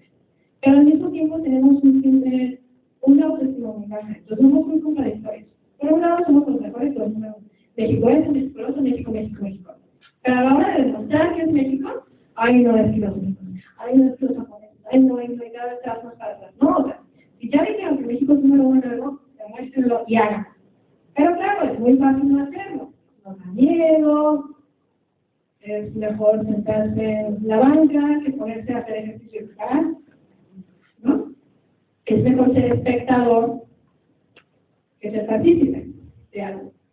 Entonces, algo que sí les recomiendo mucho, porque ustedes son el futuro de esta comunidad científica, porque aunque no se vayan a dedicar quizás a ciencias de la salud, también sí a ciencias sociales, y ya no es una comunidad científica de las ciencias sociales, que también tiene su método de investigación, que es un método muy complejo y que requiere de mucha abstracción, porque no es tan sencilla de medir como lo es en las ciencias de la salud. Entonces, por lo mismo tienen que tener esa valentía y esa autoestima en ustedes de hacer bien las cosas, y estar orgullosos de algo que pueden demostrar. Así de sencillo. Quitar a un lado todos sus estigmas, que México es México, México es mucho. Pero entre nosotros mismos nos estamos cagando. Ya, dejadlo, ya no estoy pasando, ya lo que sigue es avanzar. Bueno, esto es un poco para recordarles el por qué tenemos esas taras, esas piedritas en el zapato de que no crecemos como comunidad científica, de que no crecemos en ciencia y tecnología. Porque nosotros mismos nos ponemos dos frenos. Tenemos algo muy complejo de resolver y luego lo decimos, no puedo, es que no puedo, es que los japoneses son más brillantes que yo, tengo que ir con un japonés. Y te traes un japonés que es lo único que sabe hacer es sushi. A la verdad, quedan todos brillantes en los genes. Pues sí, lo son porque invierten en serlo. No lo son simplemente porque nacieron así. Y dices, no, mucha gente sí tiene la facilidad, sí, es verdad. Pero una nación entera, o sea, ¿desde cuándo los ponen a practicar, a tener esa síntesis, ese análisis, a desarrollar sus habilidades matemáticas? cosa que ustedes también pueden hacer. Y un ejemplo de esa tarea que tenemos los mexicanos es esos complejos de las matemáticas. ¿Cuántos de ustedes tienen maestros que levanten la mano y les dijeron que las matemáticas son difíciles? Que las matemáticas son difíciles. A ver, sin miedo. ¿Nadie? ¿A todos les dijeron que las matemáticas son fáciles? ¿No? ¿Cuál es la idea? Te digan que cuál es la idea. Y te lo dicen, y ya cuando llegas con el maestro de cuarto de primaria, llegan y te hacen unos quebrados y te los explican como si estuvieras escuchando la ley, no sé, de física, explicado por el mismo Einstein. Son unos simples quebrados. Desde esos momentos en los cuales te hacen ver las cosas más difíciles de lo que son, ya nos pusimos unas trabas. Es que como es el maestro, solo el maestro lo sabe, porque el maestro a eso se dedica toda la vida, y como siempre está haciendo eso súper matemático, pues los quebrados son algo menos del mundo. Y no es cierto, así de fácil, porque no tuvimos la facilidad de ir, buscar un libro y ver exactamente que los quebrados son un sinónimo de fracciones o divisiones. Así de sencillo. Y uno se sorprendería de la facilidad de comprensión de algo tan sencillo como las matemáticas, que son estigmas que tenemos a las matemáticas difíciles, a la física difícil, a la química difícil. Y ya porque decimos que es difícil es sinónimo de imposible. Y eso es algo muy peculiar en nosotros. Decimos, si es difícil, es imposible. Es difícil construir sobre arena. Entonces es imposible. Y ahí vamos y buscamos a alguien que hace todo lo imposible posible, que se llama un holandés no sé qué rayos, y se lo trae. Y ya está. ¿Por qué? Porque para nosotros ya es difícil, significa que no lo vamos a poder hacer, y nosotros mismos nos estamos poniendo el estigma de que tenemos pocas capacidades para hacerlo. Y eso no es verdad. Simplemente es un pretexto y es una forma muy sencilla de dejar de hacer las cosas. Entonces ustedes lo van a ver día a día en su trabajo, en técnicas a lo que se dediquen en la universidad también, porque en México, algo que es muy curioso es que en México vive tanto el turismo y somos número uno, casi el número uno en hospitalidad, y que vamos a tantos hoteles, traen tanto material extranjero para trabajar, y dices, es que es un poquito extraño que traigas tecnología de industria de hospitalidad que se americana, haciendo nuestro número uno y que además nos nace tanto. Pero lo traemos porque decimos que es bueno porque es extranjero. Ya por el simple hecho de que es extranjero. Y es más, compramos una metodología que allá no valía ni $10, pero la compramos como 10,000. Y es lo mismo, es parte de nuestro complejo. Y es un complejo que una vez sabiendo que lo tenemos y lo reconocemos, podemos desecharlo. Ahora, ¿cuántos de ustedes han tenido la curiosidad de salir del país? Por cuestiones culturales. O bueno, ir al fútbol, lo que sea. Levanten la mano. Y a ver, ahora es, ¿cuántos han salido del país? ¿Qué es lo que pueden salir cuenta? También.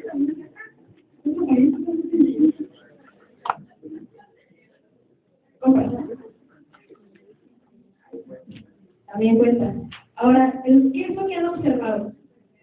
A diferencia del momento en el que sales a otro país. A ver, alguien que levante la mano, que haya salido, que me diga las diferencias entre el comportamiento de una persona que no es de México.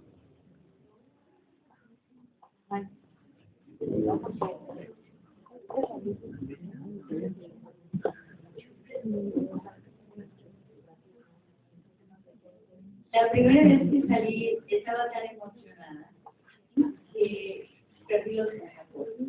Y aquí yo siento que no me harían tanto problema como me lo hicieron en Estados Unidos. O sea, prácticamente me iban a deportar. Toda la amabilidad que nosotros le brindamos a los extranjeros, allá no me la brindaron. Gringos. ¿Qué caramba hago aquí? Entonces, extrañé La calidad de la gente, todo. Menos las carreteras. Muy bien, eso es un ejemplo de cómo cuando salimos ponemos las diferencias. A mí muchas veces salimos pensando que vamos a ir a un país que es mejor, que es tendrá mejores carreteras, pero tal vez no mejores paisajes. En México tiene unos paisajes que definitivos tanto. Esto es el paraíso y aquí vivió a la vida. Pero cuando vas a otro país y te das cuenta de que todo eso que te platicaron, de que la gente es más racional, que esto, que todo, incluso platicar con la juventud y te das cuenta que están totalmente metidos en una mentalidad cerrada, que están pensando en divertirse, en fiesta loca, en introducirse toda clase de sustancias recreativas. Realmente es cuando valoras el poder de la mentalidad y la libertad del pensamiento que tenemos en México. Porque realmente se sorprenderían de cómo es que el mexicano tiene una autonomía de pensamiento. Sin embargo, no tiene la valentía de demostrarlo. Ahí se queda. Cada cabecita mexicana es un potencial muy grande que tenemos que explotar. Porque realmente las particularidades de otros países es que se caracterizan por ser masas, piensan en masas. Uno piensa y el otro dice lo mismo. Igual piensan en masas. Y el mexicano no, el mexicano tiene la personalidad de que piensa individualmente. Cada quien piensa lo que quiere. Pero sin embargo, actúa como lo que no tiene que actuar. Si cambiáramos eso, imagínense todo lo que podríamos hacer. Tendríamos el mundo a nuestros pies. Y es una finalidad que así sea. Pero número uno, que se quiten esas cosas. Y otra cosa, dejen de tener lástima de sí mismos.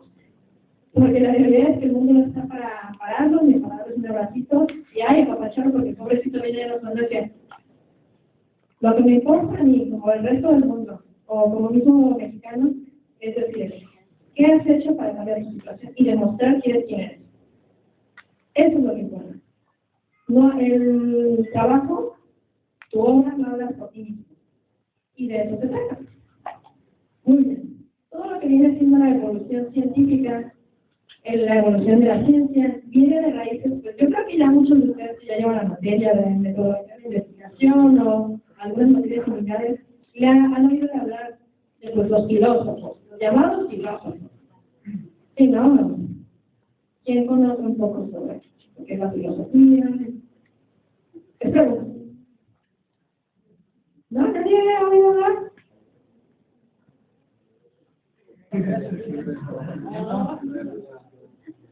Lo relacionado con el estudio de la verdad, la moral, el buen vivir, muchos temas relacionados también a la investigación y pues de la filosofía es como la rama en sí madre y de todas las demás ciencias, tipos de ciencias.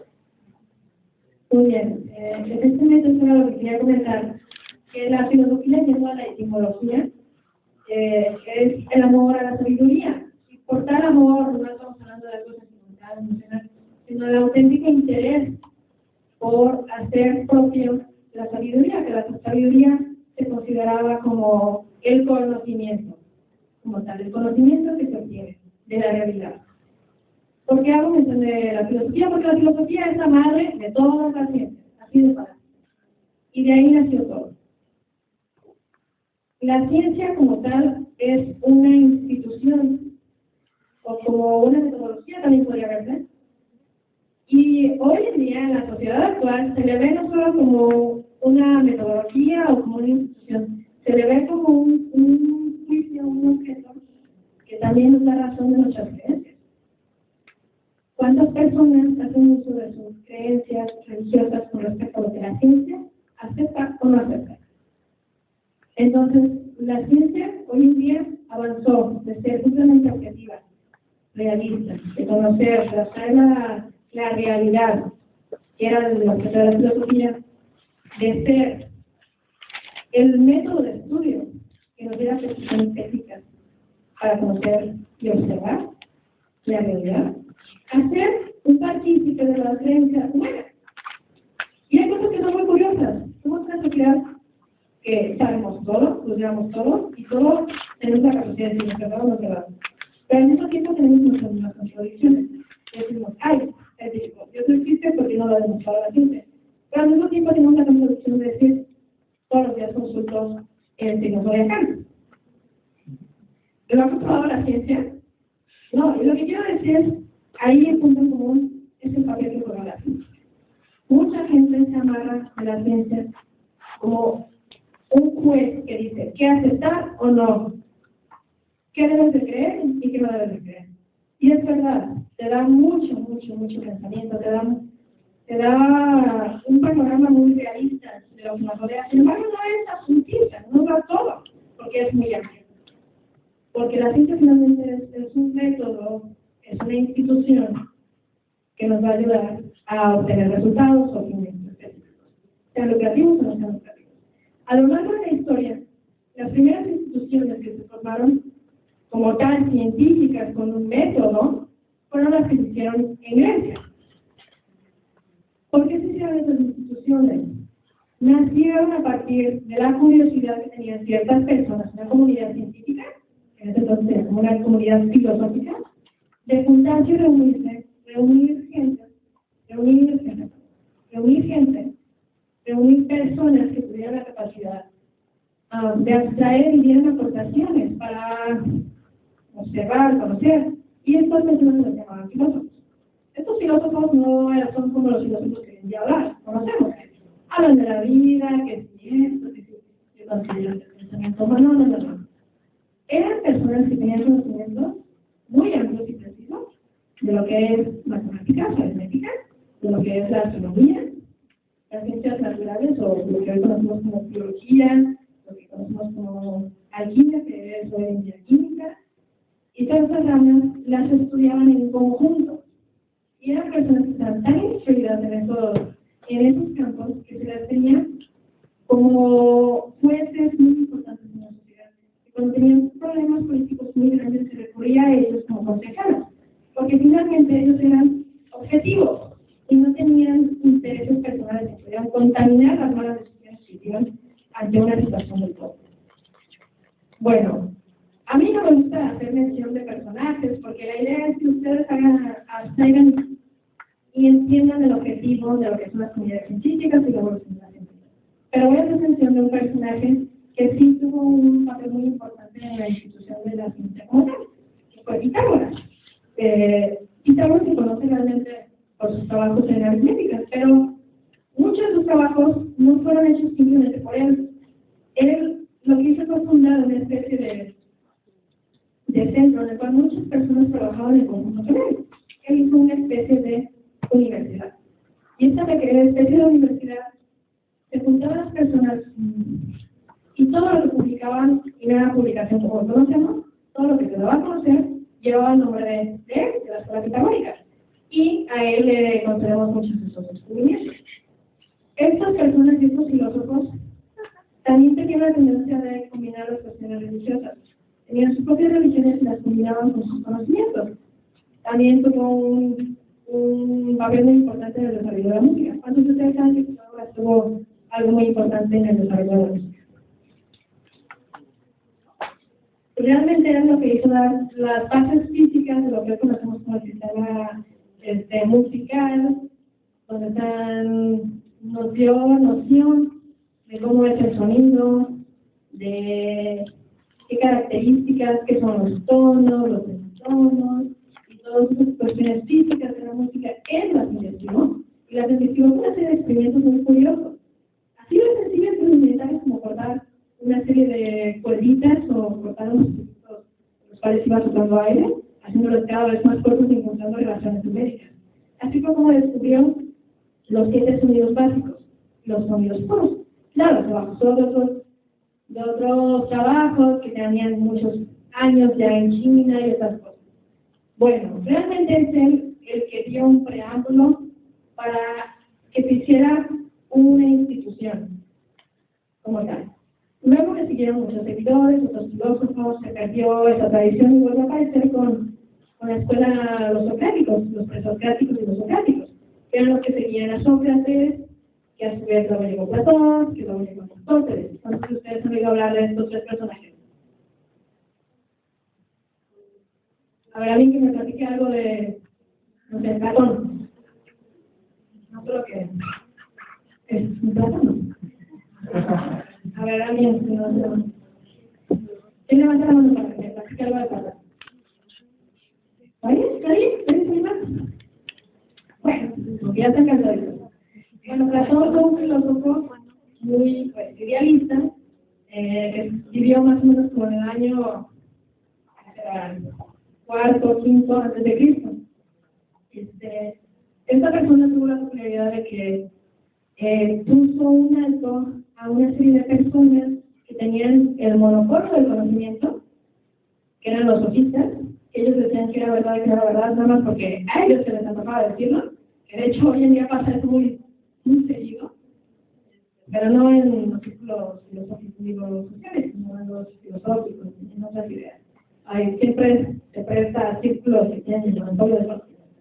En este caso, este personaje como que les puso el dedo en la llaga y les dijo que no siempre tienen ellos el conocimiento absoluto. Y no solo eso, sino que demostró que cualquier persona, cualquiera, puede llegar al conocimiento y a la verdad si tiene un método. Cualquier persona puede llegar a ser filósofo si se le instruye. Y esto fue realmente el legado que nos dejó, además de todas sus aportaciones a la filosofía. Bueno, él abrió un parteaguas para que las personas que no solo eran de una élite de conocimiento se pudieran acercar a la ciencia. Uno de sus discípulos muy grandes fue Aristóteles, y él realmente nos dejó una aportación muy grande en la metodología.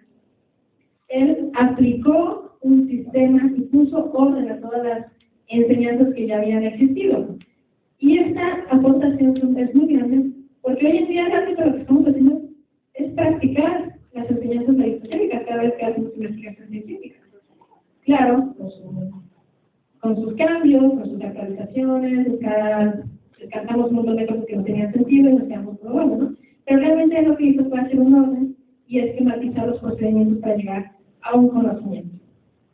Pasaron muchos años, la cristiandad, muchos cambios políticos, sociales, y de repente la religión fue la número uno, la religión, estamos hablando del mundo de Occidente, de Europa, fue la número uno.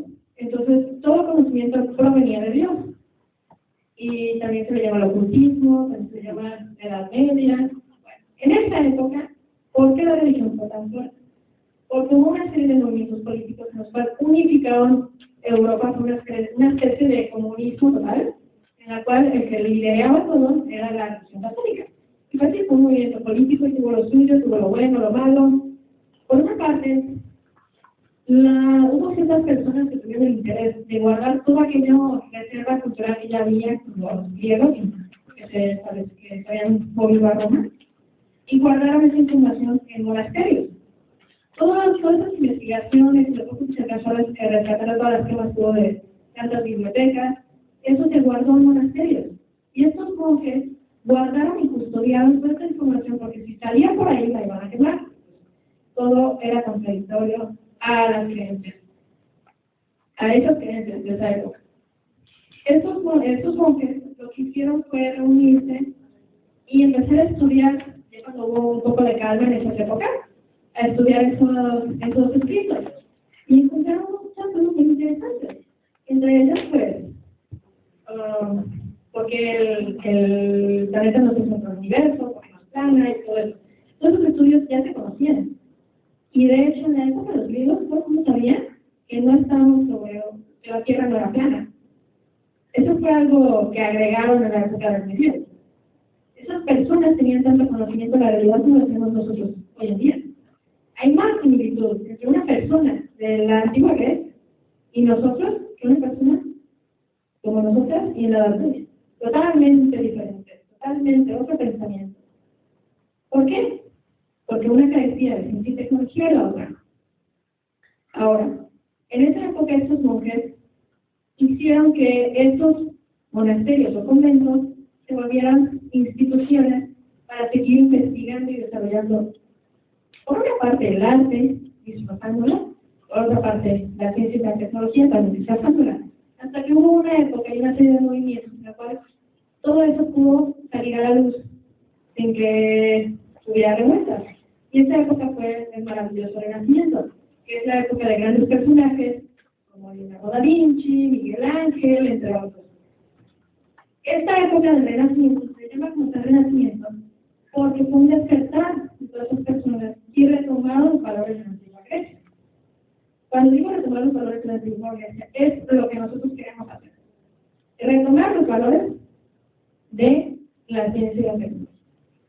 porque realmente a eso se dedicaban en la Grecia, buscar ciencia y tecnología, y buscar todas las exportaciones de todos los mundos, porque realmente por la localización geográfica de Grecia, estaban en un punto de convergencia con muchos países, con muchas culturas de Oriente, de África, de Occidente, y ahí todo se dio y agarraron nuestra cultura y lo fueron desarrollando. Ahora, en el Renacimiento se vuelve a retomar todo eso, se sacan, se desempolvan todas las investigaciones que habían, lo que se alcanzó a rescatar. Y bueno, regresando un poquito más atrás, regresando a la Edad Media, esos monasterios se convirtieron en instituciones que tuvieran como objetivo el conocimiento de la verdad. Y estas se les llamaron universidades. Es realmente lo que hoy en día conocemos como la universidad. Y bueno, la primera universidad se fundó fue la de Bolonia, en Italia.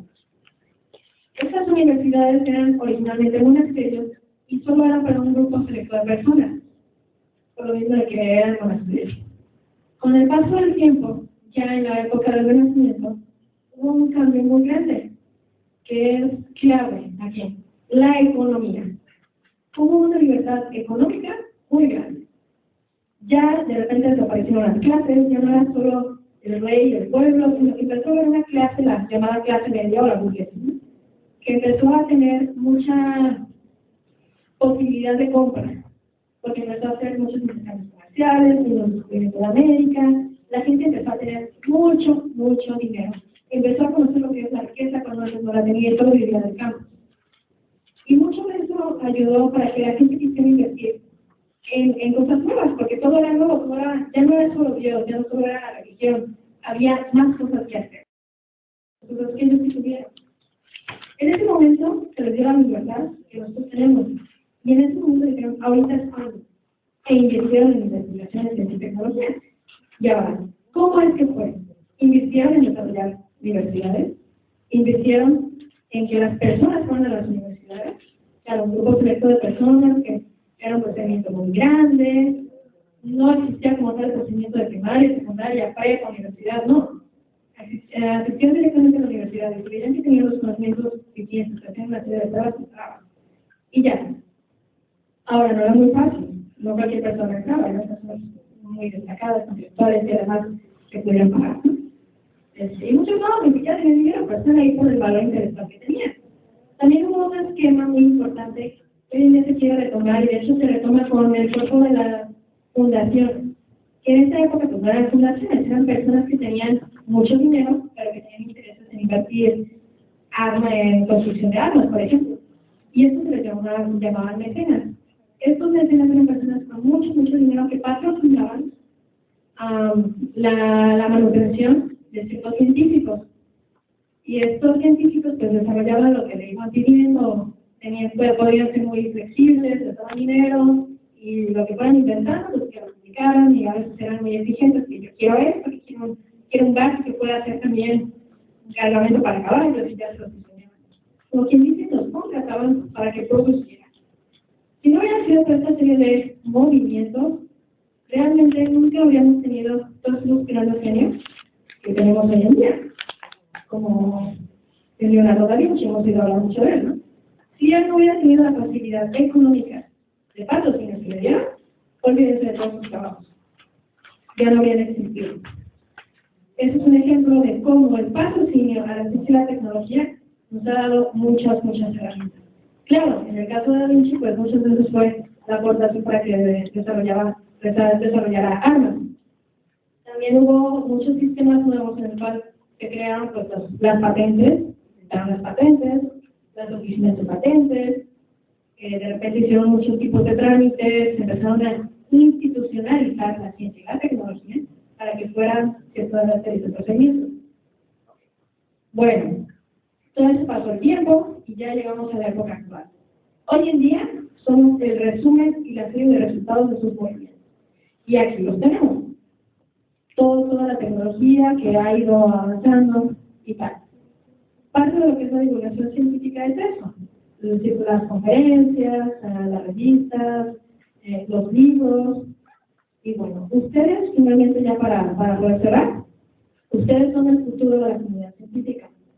Tienen que poder tener la apertura mental y la exigencia de que se desarrollen.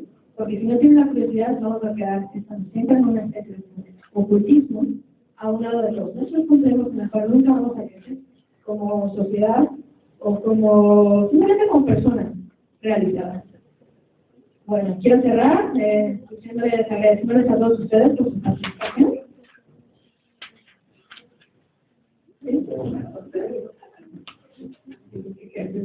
Queremos organizar la comunidad de la Universidad del Sur, dar el premio. Yo tengo aquí a la doctora, de verdad, tan joven como ustedes, tan científica como los grandes, y las está invitando a reflexionar, a quedar en sí con un compromiso que no le llevará a su parte, a su vida y a su conciencia. Estamos aquí para aprender, estamos aquí en la universidad para crecer. Y ella vino a romper con ustedes esta parte que está un poquito lineal, ¿no? Está un poquito libre. Y el cascaroncito se está rompiendo su rango. Y quiero agradecer muchísimo a Monserrat, no sé, y muchachos, preguntas, respuestas, yo sé que ya es tarde y les podemos estar escuchando horas, pero yo les veo que está eso que no puedo cuadrarnos. Y te hago invitar para también, para que nos compartas más. Gracias.